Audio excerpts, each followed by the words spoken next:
Where's Dave? Where's Dave?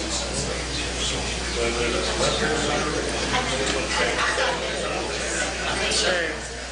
That's true. So,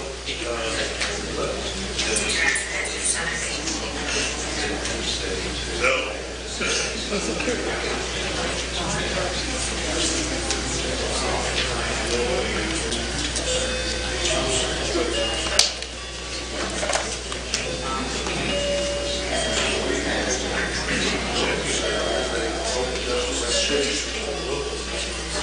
Have they?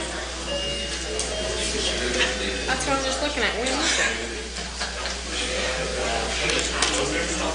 I don't know. Is that when it is?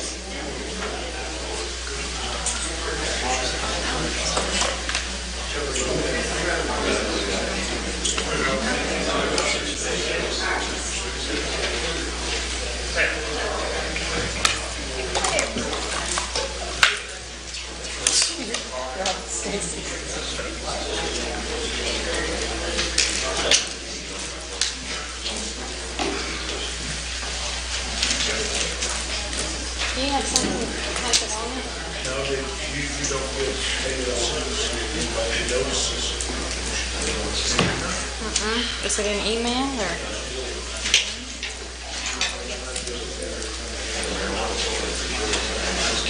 How do I do it? How do I sign up?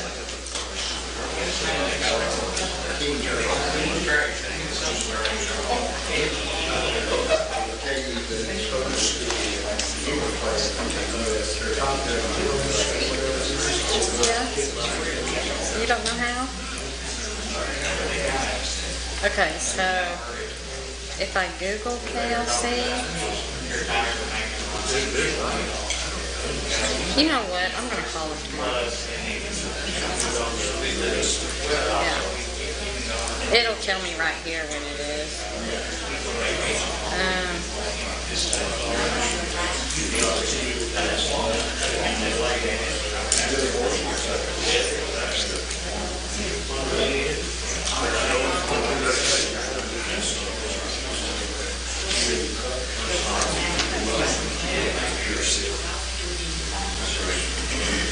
Expo September 17th through the 20th. September 17th through the 20th.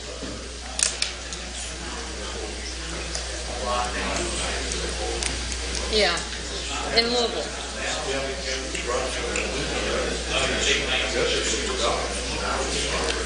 Yeah.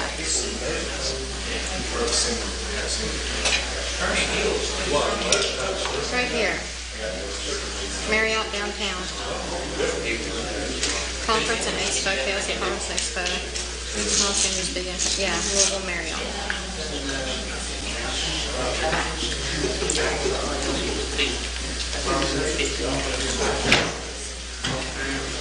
Yeah, here we go.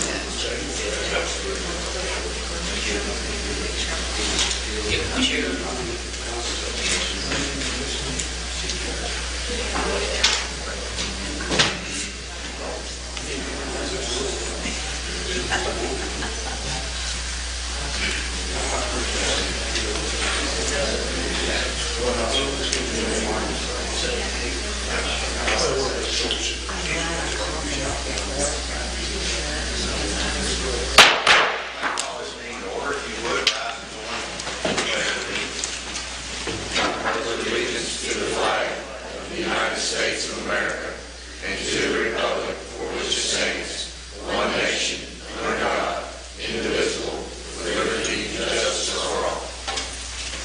Councilmember Gross will lead us in prayer if we can. Father, we thank you again for what you did today. Lord, we thank you for another opportunity to be able to come together once again in the country and the community that we love that we're allowed to come together. Lord, as we conduct the business of the city, we ask for your wisdom and guidance. These things we ask in your heavenly name. Amen.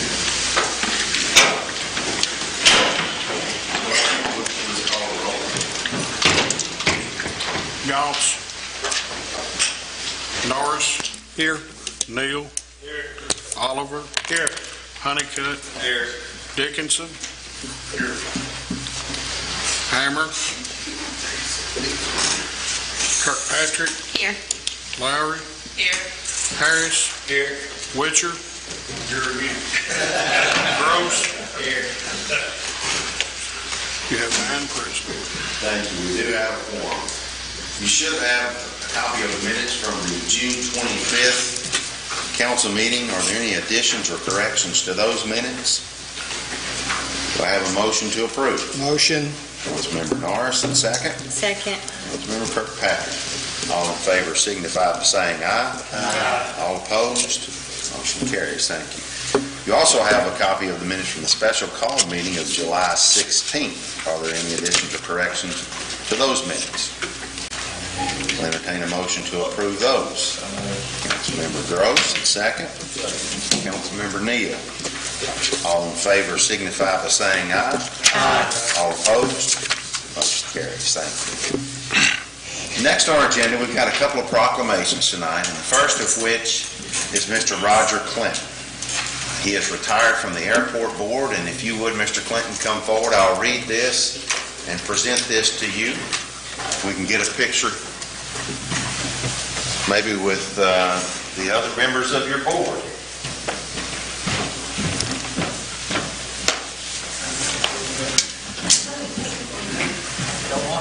Nobody else?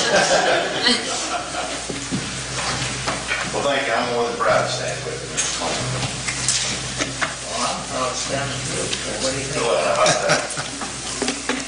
To all to whom these presents shall come, whereas Roger Clinton is being honored by the grateful citizens of Glasgow, Kentucky on the occasion of his retirement from the Glasgow Airport Board, and whereas he was born in Wisconsin and has been a resident of our community since 1988, and whereas he became the husband of Kay of Greenville, Kentucky in 1952, and the marriage was blessed with 2 children, 2 grandchildren, and 1 great-grandchild.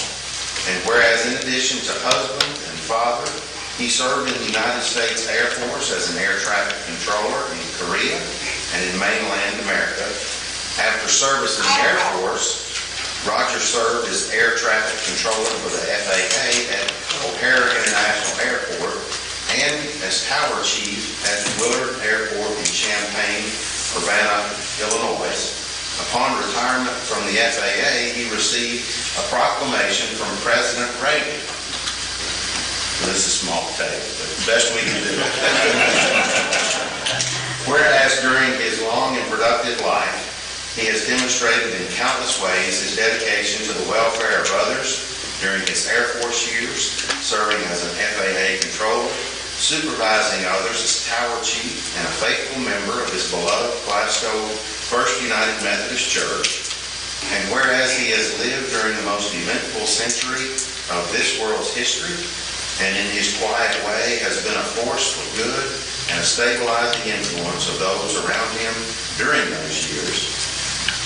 And now, therefore, I, Dick Doty, Mayor of Glasgow, and the Glasgow City Council, Jake Dickinson, Patrick Goss, Brad Gross, Stacy Norman Hammer, Greg Harris, Wendell Honeycutt, Mark Kirkpatrick, Chastity Lowry, James Happy Neal, Freddie Norris, Gary Oliver, Marlon Witcher, do hereby deem it an honor and a pleasure to extend this proclamation to Roger Clinton on the occasion of his retirement and 14 years of volunteer service from the Glasgow Airport Board as a member and chairman, with sincere congratulations and best wishes for many more productive years.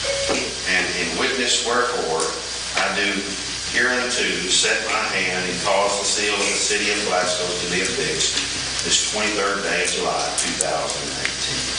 Thank you very much for your time.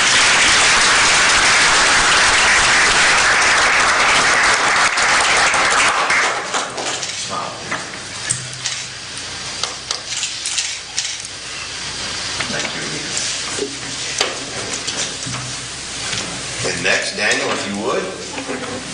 We have with us Mr. Daniel Williams. If you have seen in the paper the big gold medal around his neck is from the Special Olympics, where Daniel served or participated, in several bowling events, and I will read this proclamation as well. To whom all these presents shall come, whereas Daniel Williams is a resident of Glasgow, and whereas Daniel Williams is the son of Julie Williams of Glasgow, and whereas Daniel Williams represented Glasgow and the state of Kentucky at the Special Olympics USA Games held in Seattle, Washington, and whereas Daniel Williams won gold in doubles bowling and finished 5th in singles competition and 4th in team bowling event, whereas the city of Glasgow would like to commend Daniel for being a great athlete and bringing gold home to Glasgow. Now, therefore, I, Dick Doty, Mayor of the City of Glasgow, and the Glasgow City Council, Jake Dickinson, Patrick Dawes, Patrick Gross, Stacy Norman Hamlin, Greg Harris, Wendell Honeycutt, Marna Kirkpatrick, Chastity Lowry, James Happy Neal, Freddie Norris, Gary Oliver, and Marla Wincher do hereby deem it an honor and pleasure to extend this proclamation to Daniel Williams for participating in the Special Olympics USA Games, and in witness wherefore I do hereunto set my hand and cause the seal of the City of Glasgow to be affixed this 23rd day of July, 2018. Congratulations, Dan.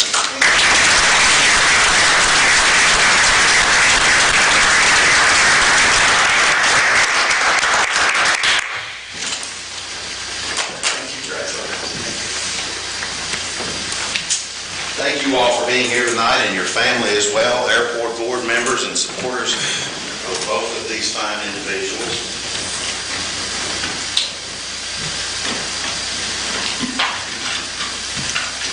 The next item of business, the Baron Metcalf Emergency Communication Center Director, Mr. Chris Freeman, will address the council regarding the Missing Kids Readiness Program.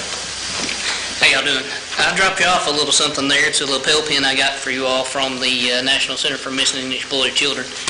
I kind of wanted to take just a few minutes and brag on my folks for just a second about the accomplishment that they had. It's an extensive training.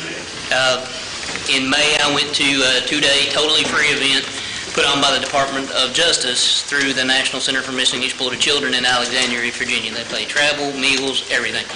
Completely free program.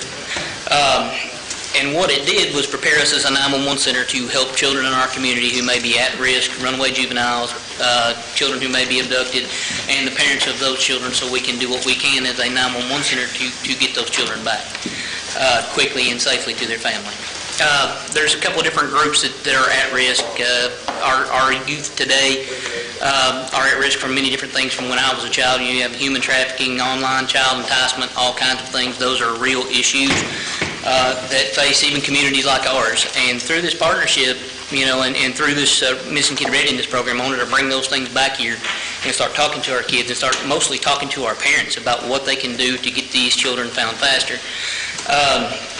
What it focuses on is getting the information before law enforcement gets there, so we have that information ready for them to enter that child faster. Because with juveniles, we have a 2-hour window from the time the report is taken to get that child entered with some of the federal laws through the Adam Walsh Act. So it helps us better prepare that and meet that 2-hour window and help law enforcement do that.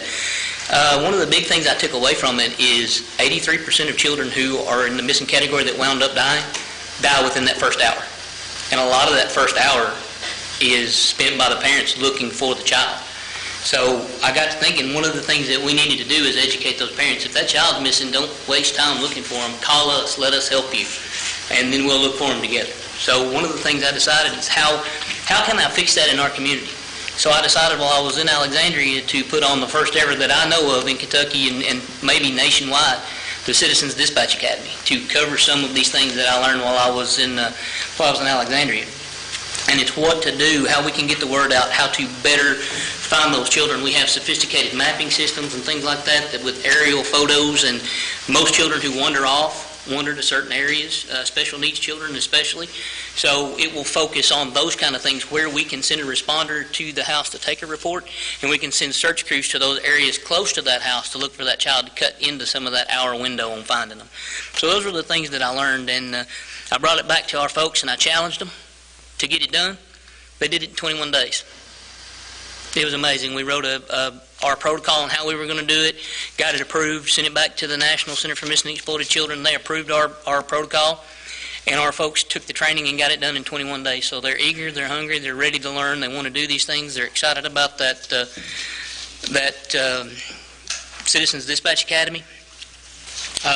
And you know, what the partnership actually means for us is that, like I said, we're going to be gathering information, sending those first responders where they need to go, instead of just getting an address and sending them there and be like, there's a missing person at this particular area. We'll send a police officer there, and then anybody else that's in the area, we'll start looking at points on the map where if that child was abducted, the person may have taken them, or if there's a large wooded area around or some sort of pond or something like that where the child could be in trouble at, send folks to those areas while the report's being made instead of staging and doing things in steps, which can take a lot longer.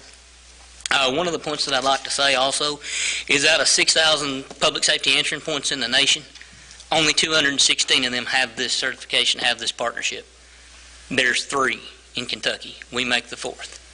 We're going to be nationally recognized the first week of August at the Association for Public Safety Communications Officials at the Distinguished Achievers Dinner. So we'll be nationally recognized. The center will be receiving that award for us. So one of the things that they did mention was they would like to have a picture. So maybe after this is over, for those of you that would like, stand in front of their logo with me and have a picture so I can send them.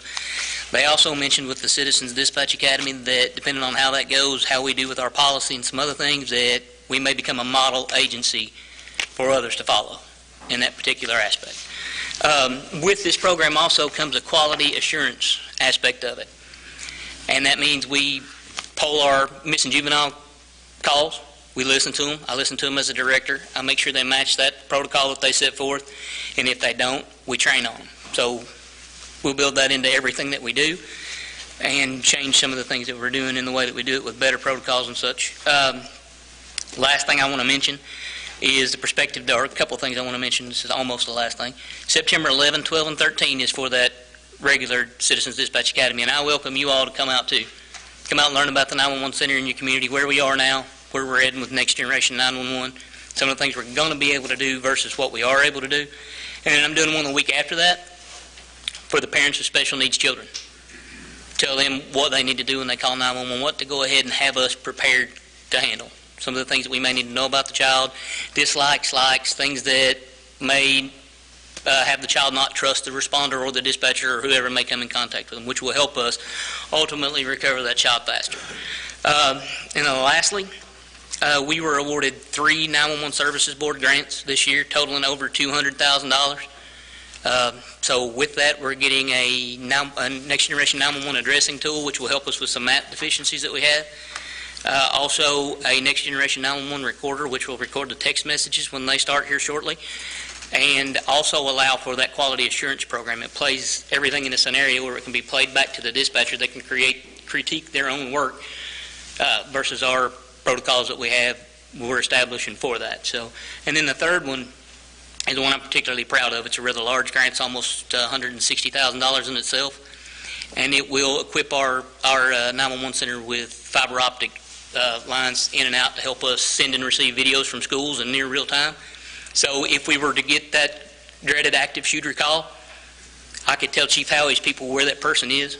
I can direct folks out in real time. It's not a lag delay that may have 10 seconds of delay where we really don't know where the person is at. So it will allow us to effectively send responders more safely into a situation and not so blind, among other things. So those are the big things going on with us now. I appreciate y'all for your time. Any questions for Chris? And Chris, we commend you for those recognitions that have taken place and for the grants that you've received there. And one of the things that Chris had explained to me, one of these grants was for some mapping enhancements. We also have mapping software that's now in place, and part of that, just like with this missing child, if that comes up and the location is determined, this mapping software will show us where any of the known sex offenders. We can put that as a layer on the map so we can have that information, and we can send folks where they need to go. Right. So 911 is certainly more than picking up the phone and saying, do I need to send you the police or the fire? It's an extremely complicated organization, and the equipment and softwares and all of the procedures that they have are quite technical and something that we can be proud of. So Thank you. thanks again, Chris. Next item on the agenda is the first reading of an ordinance for the creation of a franchise agreement between the city and Atmos Gas. That whereas the existing natural gas franchise agreement between the city and Atmos Energy expires September 8 of this year, whereas the city has determined that it is in the best interest of its citizens to create and offer for sale a new natural gas franchise, be it hereby ordained by the city that the mayor of the city or such other person as the mayor designates shall offer for sale to the highest and best bidder a non-exclusive franchise to enter upon, acquire, construct, operate, maintain, and repair in the public right-of-way of the city a gas distribution system within the corporate boundaries of the city, subject to the provisions of the franchise agreement attached hereto as Exhibit A. Be it further ordained by the city that the mayor or such other person as he may designate shall, as soon as practical after the passage of this ordinance, offer for sale under sealed public bids the franchise and privileges created herein. Such bids shall be in writing and shall be delivered to the mayor or his designee at City Hall by 5 p.m. on September 10, 2018, which is the bid deadline. Advertisements for such bids shall be published in accordance with the requirements of KRS Chapter 424. All cost of the advertisement shall be borne by the successful franchisee. Sealed bids offered for the purchase of this franchise shall be publicly opened and read at 5 p.m. Central Time on September 10 of this year. All bids shall state the bidder's acceptance of the terms and provisions set forth in the attached franchise agreement. The mayor shall present all written bids to the City of Glasgow at its first meeting scheduled after the bid deadline for the city's consideration and approval. The city reserves the right to accept any bid, to reject any and all bids received, to waive any irregularities or informalities in awarding the franchise, and to accept what, in its opinion, is the best responsive and responsible bid. In the event all bids are rejected, the city reserves the right to direct by resolution or ordinance that the franchise created hereunder be offered again for sale until a satisfactory bid is received and approved. The franchise created by this ordinance shall become effective when the franchise agreement is signed by the successful bidder and the city. Please excuse me, I misspoke saying that was a franchise agreement with Atmos Gas. That's not the case. This is simply an ordinance to create a franchise that will be bid. So, do I have a motion to approve this ordinance? Councilmember Neal, and a second? Second. Councilmember Norris. Any discussion, questions, or clarification? Being the case, all in favor signify by saying aye. Aye. All opposed? Motion carries. Thank you. Next, we have a resolution approving a quick claim deed with the Glasgow Airport Board in the City of Glasgow.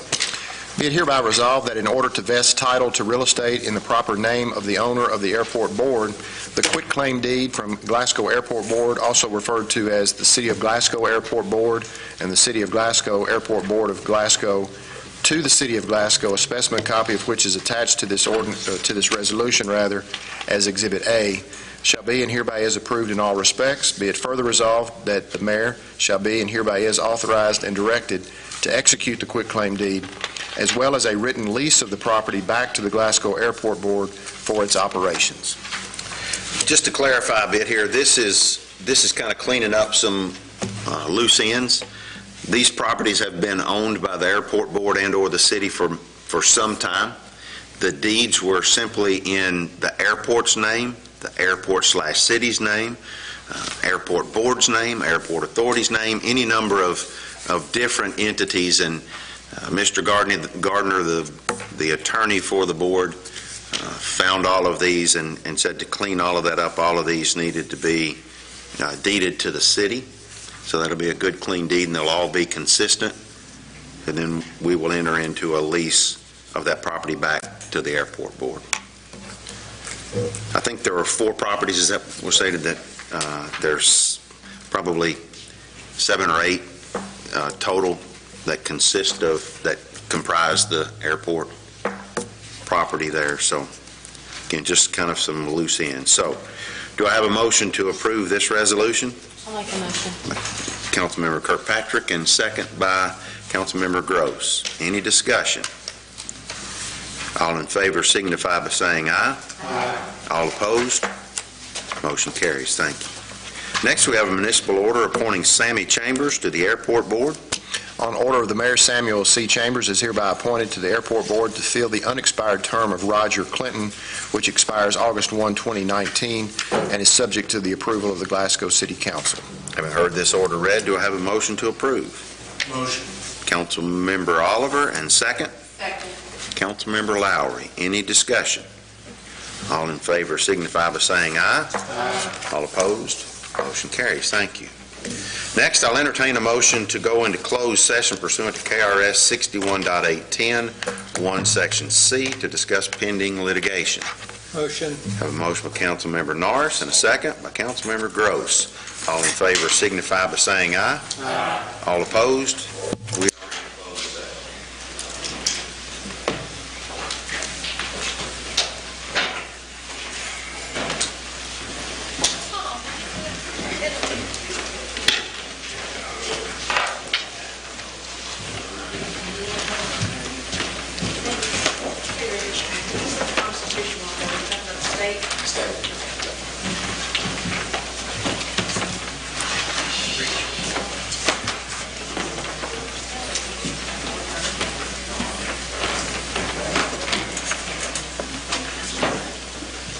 See that man right there? He's an angel straight from Verified people first, people that I may or may not have heard of, but they've got the little check mark. And you go down and you'll see some people, it could be a sports person, could be a TV person, could be a movie producer. But generally speaking, they were American. And they seem to be taking sides with the dictator of Iran. How far have we slipped that we're allowing people so stupid or so anti-American to have a voice even in this community? I realize that you've got your First Amendment and you shouldn't be arrested for saying, hey, I'm pulling for Iran. But at the same time, it truly is a treasonous act